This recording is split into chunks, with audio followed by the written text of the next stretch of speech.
Ученица 7 класса Диана каждый день готовится к урокам. Правда, применить знания на практике ей пока не удалось. Девочка болеет уже 5 дней, да и школу из-за эпидемии гриппа и ОРВИ закрыли на карантин. Я болела в прошлой пятнице, еще когда была школа открыта. Недавно мне сказали, что ее закрыли на карантин. Нам дали задание, чтобы дома мы читали. Я спросила у одноклассниц.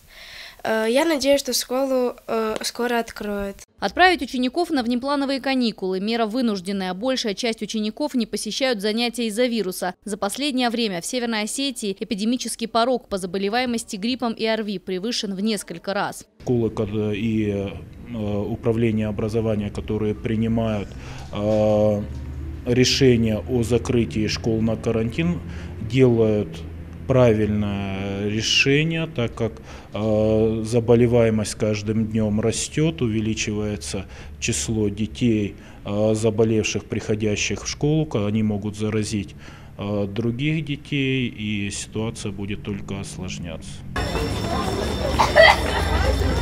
Правда, есть школы, которые вирус обошел стороной. В этом общеобразовательном учреждении лишь 10% школьников, которые не вышли на учебу по состоянию здоровья. Учителя держат ситуацию под контролем. Чтобы избежать вирусного всплеска, классы проветривают после каждого урока. У нас занятия протекают в обычном режиме.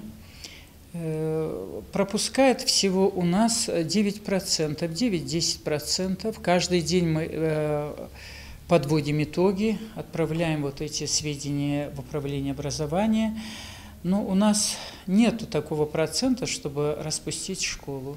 Несмотря на то, что многие школы закрыты на карантин, расслабиться школьникам учителя не дают. На время внеплановых каникул задано немало. Как только грипп отступит, ученикам придется отчитаться по всем предметам. К сожалению, на эту неделю был в лицее приостановлен учебный процесс в связи с тем, что был превышен уровень допустимый по заболеваемости гриппом и ОРВИ.